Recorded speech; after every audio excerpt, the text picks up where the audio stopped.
น้องสาวในสต็อกมีจะคนหนึ่ง น้องสาวในสต็อกแล้วก็สต็อกอีก กี่มีเงินแสนนึงบอกมีเงิน50บอกโอนให้กูดู โมเมนต์แล้วอย่ามาสร้างเรื่องมึงสร้างเรื่องนะแต่ว่าเขามิดอยู่หรอกเข้ามาแย่งไอ้เทคนิคซีของเราเลย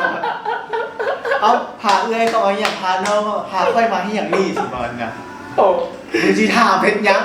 พาเขามาฮอดทีละนะจีถามเป็นยังสิประมาณนี้ ต้องเฮ็ดวันนี้เสาร์ มันติด สบายดีทุกคนเนาะมาพบกับรายการนั่งซิว2แก้ว10 โมงกับเนาะมีนึงเนาะแชร์ครับซื้อของเฮาก็ที่เป็นสไตล์แบบเฮิร์ดองฮาใส่ผู้สมบังกับความฮักเนาะแต่ว่าที่สองของเฮาเนาะที่เป็นสไตล์แบบว่าเจ้าซูคาสโนว่ามีสายยานี่ตั้งสายยาให้เรียบร้อยแล้วกาคาสโนว่าโดนลูกคุ้มเนาะเอาอย่างกูแบบนี้ ขนาดมาสยามเนาะเฮ้ยเป็นคนตั้งสยาม รายการนี้มันต้องมีสายยาและก็สิ่งอย่างประมาณนะนี่คือก้าคาสโนวาโดนคุ้มเนาะ สวัสดีครับ เป็นอย่างจึงมีสายยาว่าคาสโนวาก้าคาสโนวาโดนคุ้มมันต้นกำเนิดมาจากสายยา คาสโนวาครับก็คืองูกันนั่นแหละแต่ว่าคนตั้งนี่มันไถ่ตั้งให้กับงูเหมือนกันครับ ที่ให้ถามเองก็เรื่องความฮักอดีตปัจจุบันหรือว่าถามเรื่องอื่นก่อนให้เลือกอันนี้ให้เลือกได้ดิคิดว่าให้เลือก แล้วเต็มเลยนะสักอย่างก็รายการนี้ก็มึงคนตั้งเลย เอาที่เธอสบายใจ มีเรื่องเล่าแบบมีเรื่องที่แบบเอาขึ้นกับหลังแบบไปเอาเฮ็ดไปได้ยังไงเฮ็ดกับผู้หญิงเฮ็ดกับแบบที่มึงเป็นตัวลูกเขานะเฮ็ดยังไงเป็นตัวเขาเด็กน้อยตามนั้นลูกเขามีพ่อมีแม่นะมีตัวเขายังไงนะ โอ้เป็นชั้นเลยเหรอ คิดกันเลย บได้ตัวกับเจ้าใดเอาตามความจริงเลยว่ะประสบการณ์ความจริงเลยเนาะ ว้าวเอาความจริงเลยแล้วเนาะที่เป็นคิดตัวเป็นคนที่ว่ายอมรับว่าตัวเองเจ้าสู้ไหมเจ้าสู้ อันนี้ไผ่กระพุ้อันนี้ไผ่กระพุ้ ยอมรับว่าตัวเองเจ้าสู้แต่แบบเรื่องทีมผู้หญิงนี่แบบไม่เคยคิดทีมกับเจ้าเลยกับเจ้าทีมเขา แต่ว่าทีมงานกูว่านี่มึงทีมเขาประจำไม่หมด หลังๆมานี่อาจจะแย่เลย อ้าว เฮ้ยย่อ มีแฟนคนแรกตั้งแต่โมเลย มีแฟนคนแรกนี่อยู่ม .7 โคตรดีที่ว่ามีซ่ามีแฟนคนแร แม่ ก มีซากแบบตอนที่ว่าเรียนอยู่มต้นห่างมปลายม5ม6ยังพันสนกับการมีแฟน แต่ว่ามีคนแบบพาเขาแบบ เข้ามา เข้าหาก่อนหรือว่าเขาสนใจในผู้หญิงอยู่บอตอนมต้นห่างม7นะ สนใจแต่ว่าแบบบ่อยากเอาที่เป็นแฟนนะบ่อยากลงบ่อยากมีเรื่อง แต่ว่าก็มีแบบผ่านมาแต่ว่าที่เป็นแฟนแรกก็คือม7 แม่นมีได้แบบคันมันเล่าเรื่องตอนม6หรือม5มีคนมาสนใจมาสนใจแล้วแบบตัวเองเป็นคนสไตล์แบบเจ้าสู้นะแบบลิ้นน้ำผู้หญิงก็ไปด้วยย่อแต่ก็ย่อเขาเจ้ามาสนใจแล้วแบบเอาเป็นบ่หันแบบคือเรื่องนั้นเพื่อนะ ตอนมอะไรตอนมอะไรนี่ ตอนม6นั่นนี่อ่ะ โอ้โห มีคนเข้ามาหา ใกล้สิมีแฟนแล้วเราโม และไปแชทลงกลุ่มนะกับพระเจ้าแบบผู้หญิงคนนั้นมักเขาอยู่แล้วแล้วไปแชทลงกลุ่มก็จะอยู่ในกลุ่มเดียวกันในบ้านแล้วบอกว่าแบบถ้าสนใจเจ้าคือกันสินะแล้ววันนี้ก็เจ้าแห่งมักได้หรอกเอาบอกฉันมูสายบอกฉันไปนะแล้วแบบไปเอาใจแบบไปลิ้นกับพระเจ้าตามแบบภาษาแบบเอาไปลิ้นกับนะแต่บ่ได้แบบคิดจีเป็นแฟนอย่างนั้นไปลิ้นไปเกี่ยวเข้าไปเห็นอย่างสวยมันได้ โอ้ลิ้นมวยนี่เนาะตะกี้เนาะ แบบดื้อแบบเขาเจ้ายุ่งกับพ่อแม่เนี่ยเกี่ยวนะดื้ออย่างเดียวนะแบบเขายังไม่คิดแบบสิลงนะเอาเกลือต้นหน้ามาย่องแล้วเดี๋ยวนะ โอ้ยซึ่งหัวสมบัติไม่ได้เขาดมเลยโอ้โหคัน ยุ่งทุ่งนาเลยแล้วเขาจะเริ่มเห็นแล้วโอ้เมื่อยแล้วเสาเกี่ยวเข้าเลยมันนะ โอ้ดีโหดเอาเลยจบเขาไม่เพียงเดียวเมื่อย นึงแล้วเขาก็เป็นแฟนนะว่าสุดท้ายเป็นอะไร สุดท้ายได้เป็นแฟนของคนนี้ วันได้เป็น โอ้ได้เป็น เดี๋ยวเราเห็นตังค์อยู่นั้น รุ่นมึงปะเรียนเรื่องเลยเสร็จแล้วนี่มู่นี่ต้องไปซื้อตัวนี้มู่เฮียนมึงนี่แล้วอันนั้นเด้อแท็กซี่ให้ไอ้เนี่ยใส่มู่ว่าผู้หญิงคนนี้มันใส่เด้อแท็กซี่เลยเวลาไอ้อัพคลิปนี่แหละแท็กซี่ให้ไอ้เนี่ยใส่เพิ่งใส่เมื่อคลิปนี้ม7รุ่นอย่างก่อนนี่ รุ่น5รุ่น6รุ่น7 สุดเจ็ด วัน7รุ่น7วัน7รุ่น7ถ้ายังวัน7รุ่น7เขาสอบแจ้งแท็กซี่ผู้หญิงคนนี้นะ จะดีเหรอ จะเป็นอันตรายกับตัวหนูนะ มึงเงินโรแมนติกบอกกับเรื่องของห้างเลย โรแมนติกเป็นคนแบบข้างหักเลย เป็นข้างห้างอ๋อแต่กับข้างห้างผมเข้ากับหน้าตาเลยไม่บอก เข้าเรื่องก่อนเกิดตลาด ข้างห้างมีเหตุการณ์ข้างห้างบอก แบบเอาใจแล้วจะเที่ยวไปหาตลอด อันนี้เสื้อพอมันอันดูมั่นน่ะมีเห็นที่เบียงเศร้าอาทิตย์แบบไป เพชรเวียกแล้วแบบนั้น ไม่ใช่หรอ เลิกเวียกแล้ววันเสาร์ เดี๋ยวเที่ยววันเสาร์ วันเสาร์5 โมง ขี่รถไปฮาราดมันที่ได้กลับมาให้เบียงเที่ยวให้ยิ่งจุดน่ะ นี่แหละคนเขาเลยมาหักแทง ผมแพ้มาพูดก็ไม่เชื่อหน้าเนื้อใจเสืออย่างเฮีย สรุปรวมๆนี่ในชีวิตนี้มีแฟนจากคนแล้วเนี่ย 3 คน3 มีสร้างคนเหรอแล้วเดือนนี้มีแฟนเดือนนี้ ครับ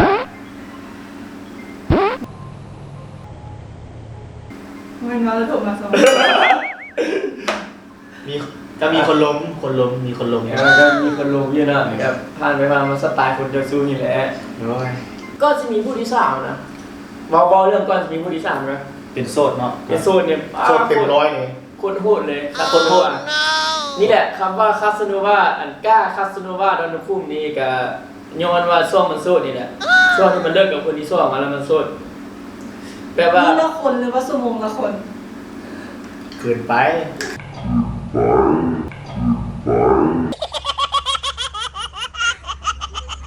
ตอนนั้นขึ้นเนี่ยคือตอนนั้นหรือว่ากำลังอกหักอะไรแบบ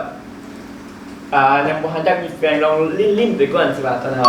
ตอนที่ว่าแบบโสดเต็มร้อยนะแบบเลิกกับคนที่ 2เปลี่ยนตัวเองแบบมาคิดดูว่า เปลี่ยนตัวเองแบบลองไปเป็นแนวนี้ก่อนมันน่าจะแบบเฮ็ดให้มันน่าจะโอเคนะแล้วก็บ่ได้แบบเฮ็ดให้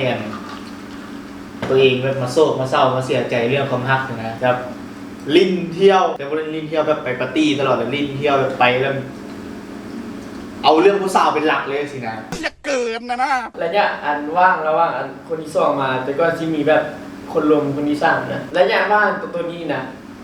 มีผู้หญิงผ่านเข้ามาจากคนเลยฮอต10ป่ะ ฉันมาทำอะไรที่นี่ ให้ต่อก่อนดิ กูว่ากายเลยบอกเอาส่วนมันโสดเลยเห็นบอก โซดเดินมาจากปี ให้เชื่อยังจะว่าเลยฮะส่วนเดือนปีปลาย ปีปลาย ปีปลาย ว่าฮอต10ป่ะกูว่ากายไหมกูว่ากาย อดีตก็ได้ เพราะว่าอันค่อยทับโทรศัพท์ตอนกันดึกกับตอนเช้าหลายสายเลยนะที่มีเงินเส้นนิ่งบอกมีเงิน50บอกโอนให้กูดู แวนละอย่ามาสร้างเรื่องอันชื่อเบียร์เริ่มเลยนะมึงเห็นเขาเป็นภาพเนี่ยอันโอนให้กูดูเนี่ยประมาณหลายเกือบ10เลยเนี่ยอันแล้วที่ผมแม่นกูแล้วที่แบบมึงมีเงินแล้วมึงไปอีกต่างหากจากคนมึง อันนี้มึงสร้างเรื่องหรือว่ามึงสร้างเรื่องนะแต่ว่า มันก็มีความจริงเอา แต่ว่าจะพาว่าตัวเองจะสู้แต่ว่าคันว่านับเป็นตัวเลขนะโบต้องนับเลยว่า10กับ3โบจื้อเลย ก้าวขาลงมานี่ต้องมีเยอะละคนหนึ่ง โอ้เกินไป ส่วนเขาสู้ของจะทดลองอย่างกับมันก็ได้มันก็บ่นี่แต่ว่าคันมีแฟนกับบ่ต้องเฮ็ดมันนี่เซา มันติด น้องสาวในสต็อกมีจักคนเดี๋ยวนี้ น้องสาวในสต็อกแล้วก็สต็อกอีก เอาอีหลีเอาอันนี้คือตัดเอาไงเอาอีหลีมีจักคนตอนนี้บอกกูสิตัดเอาให้อีหลีมึงคิดว่าบ่มีกล้องอ่ะน้องสาวนะที่บ่แม่นแฟนนะที่บ่แม่นคนลงที่บ่แม่นกิ๊กที่บ่แม่นคนไปลิ้นแล้วมึงเจอแล้วที่บ่แม่นอันขี่รถไปแล้วมึงไปอันข้อปืนน้ำแคมทางน้องเป็นของมูแล้วก็ที่มึงมีน้องสาวนะน้องสาวในสต็อก 3-4 คนนี่แหละ 4 คนมาซะนี่3-4 คนครูมูนี่ก็กลาย3-4 คน เอาแบบตัดออกดิ คัด เขาขันน้องสาวก็ได้คัดเจอ เจ้าแหละผู้ชายพระเจ้าสู้ก็เหมือนงูมีพิษผู้หญิงไม่ดัดจริตไม่มีสิทธิ์เรียกพี่งูนะน้อง จิ้นเหยียดมาแล้วแบบคล่องเลยมึงมีวิธีจีบสาวป่ะมึงมีแบบสนใจสินะมึงจะยังไงที่เข้าไปหาเขาจะไหนที่ไปจีบเขาจะเพื่อที่แบบที่ได้เบอร์แล้วเช่นจะไหนที่ว่าที่พัฒนากันจนเป็นแฟนแบบมึงมีเนี่ยบอกแบบมี เอาแบบ มีขบวนการแบบนี้บ่ ชีวิตจริงเลยเนาะจริงๆแบบนั้นเนาะ เอามีเคยมีแล้วมันเนี่ย มีเหตุการณ์ ใช้ได้ผลบ่ใช้ได้ผลแล้วเป็นบ่ลองบ้างอ่ะลองเล่ามา ตอนนั้นก็ทำเป็นว่าเรื่องเป็นขอเบอร์อุตสาหกิจเนาะ อืม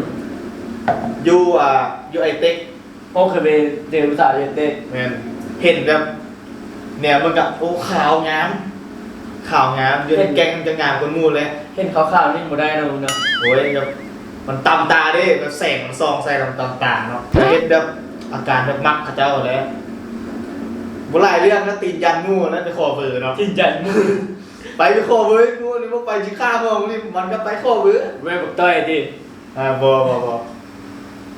ต้องเอามูผู้หญิงไปขอ อ๋อให้มีไปขออ่ะโอ้ที่ ไป มี ขอแล้วว่าบอกว่าเฮาเป็นคนสนใจ อ๋อ แล้วมักเอาไปแซดไปลงไปคุยกัน แล้วได้ผลบ่คุณเนี่ย ได้ผล น่ะได้ผลยังไงได้เบอร์หรือว่าแซดจนฮอดได้แบบรวมกันในระยะหนึ่ง โอ้ยได้กันหมดแล้ว โอ้ปกติมึงเนี่ยมึงปิดดิวมึงให้ได้ไงเสียมึงดูว่าเวลาปิดดิวสาวเนี่ยปิดดิวจริงเนี่ยวะแล้วแบบบางทีหลายคนเขาจะแบบผู้ชายจะสู้เขาปิดดิวเขาปิดยังไงวะเขาปิดดิวอยู่มึงพาเข้าไปนะแบบมึงชวนเขายังไง สู้ก็อยากคู่อ่ะ ทุกคนต้องมึงในจังหวะนี้เนาะเทคนิคเวลาไปเจอผู้สาวอยู่ข้างล่างเดี๋ยวเราที่ชวนไปต่อนะชวนไปแล้วแต่ไปกินเนี่ยหรือแล้วแต่ว่าที่ไปใส่ ไปกันใช่ไหม เดี๋ยวที่ไปนี่ที่ออกจากข้างเราที่ชวนไปใส่กันแล้วแต่เทคนิคแต่ละคนเนาะเอาเชิญ ขออนุญาตเราแบบเป็นกันเองเนาะสู้อยากฟังอีดีเนาะมีซิบ้าด้วยเขาก็ทักคู่แต่ว่ามีผู้หญิงอยากไปน้ำเขาต่อนะอยากไปต่อนะไม่ได้อยากไปอ่ะไปต่อแบบนั้นเนาะกินต่อกันไปกินต่อยี่ห้องเขาแล้วไปกินต่อยี่ไปเทคหรือไปพับแบบว่ามันแบบใช้เวลาที่ว่าโดนกลัวที่ว่าหาที่เรากินอยู่เขาส่วนเจ้านะส่วนแบบว่าสุภาพให้เกียรติบส่วนแบบโตแหล่แบบส่วนแบบว่าจะได้เข้าไปนอนน้ำอย่างเดียวนะแบบส่วนคือแบบจริงใจอยากไปกินเบียร์กันแบบประมาณนี้ ประสบการณ์ที่มึงได้พูดมานะทำไมมึงโสดที่แบบเราดีแต่ว่าแบบไปเอาไปต้อนกันสิเนี่ยแบบผู้หญิงเขาก็ต้องการแบบไปก็ไปหรือสิไปใช้ก่อนไปหั่นไปนี่เวลาผู้ชายต้องการแบบไปแอลวันนี้ก็ต้องเว้ายังไง เขาพูดกันได้แบบว่าเขาจะไม่ใส่ ก็ต้องลมยังยาวก็ต้องไปแบบว่าต้องอะไรไปนี่นะนี่นั่นนี่ไปแบบไปนี่นำกันเลยเนี่ยแบบเขาคือว่าแบบเข้าแบบguest house เลยสิประมาณนี้สินะแบบบอกตรงๆไปเลยไม่ต้องไปแบบว่าเราอ้อมคอมแบบตอแหลนะผู้หญิงเขาบ่มักแบบว่าตรงๆเขาบ่มักผู้ว่าทันเขาบ่มักเขาฝืนแท้ๆก็เดียวไอไปส้มน้องอยู่ห้องนั่นสิแล้วก็แล้ว แล้วเนาะเขาต้องมึนใจขนาดนั้นเขาอยากไปนำเขาแล้วเขาต้องไปฝืนใจเขาบอก เขาก็ให้เกียรติเราดิคนมันก็คือกันแบบว่าทุก ว่า ค คน นเราต้องให้เกียรติเราต้องว่าชี้ถางเนี่ยต้องให้เกียรติกัน เงี้ย เขาบ่มากเขาก็บ่มากคนที่บ่ให้เกียรติเขาเนาะเขาก็ต้องให้เกียรติเขากันเขาก็ต้องบ่มากคนบ่ให้เกียรติเขาเหมือนกัน แมนคือป๊อกฟีแมนนั่นเว้าน่ะ บอกมัน บ๊อบ sorry ว่าขอโทษเลยคือไอ้บ๊อบฟีแมนเว้าอะไรก็คือผู้หญิงนะเขาก็แบบเขาก็คือกันกับเฮาแหละมึงเขาเหนือเฮาอีกก็ซ้ำ แม่จะบอกไอ้บอกว่าจะมา เขาเหนือก็เฮาอีกซ้ำสู้จะไปไอ้ซักไอ้แซ่คือเขาคือเราเว้าอะไรแบบเราจะไปโลดเขาเกียมท่าไปแล้วคือเว้าอะไร เอาไงก็ เอาไปเราบอกและตัวสไลด์อันกูนิยา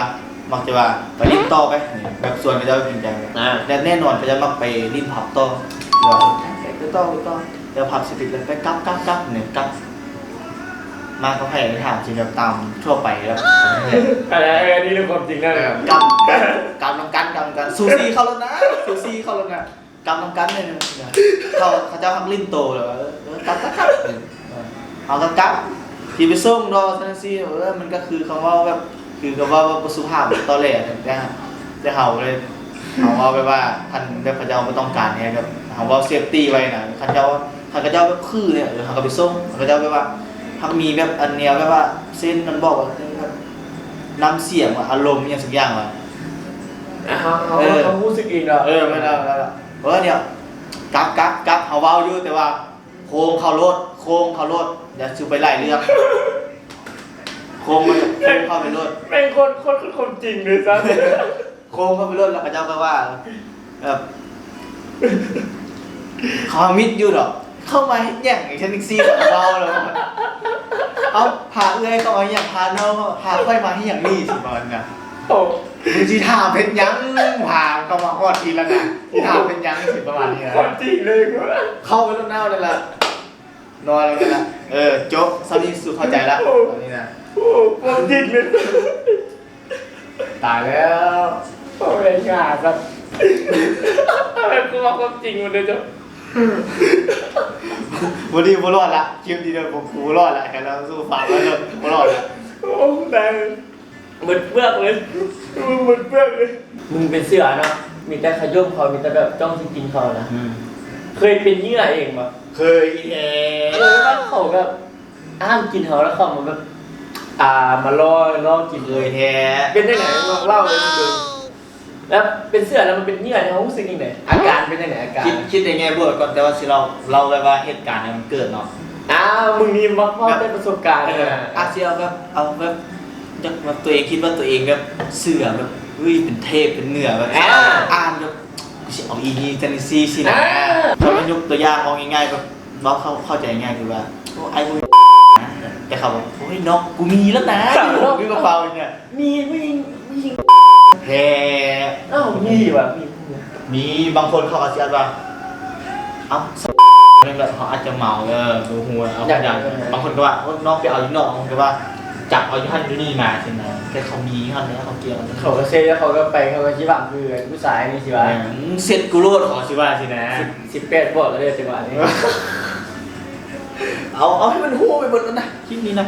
ผู้หญิงที่แบบประมาณเท่าไหร่นะผู้หญิงเป็นเสือได้หรือเปล่า เป็นนายพรานเขาเดินเสือ โอ้ในพานของท่านเสือน ายพราน โอ้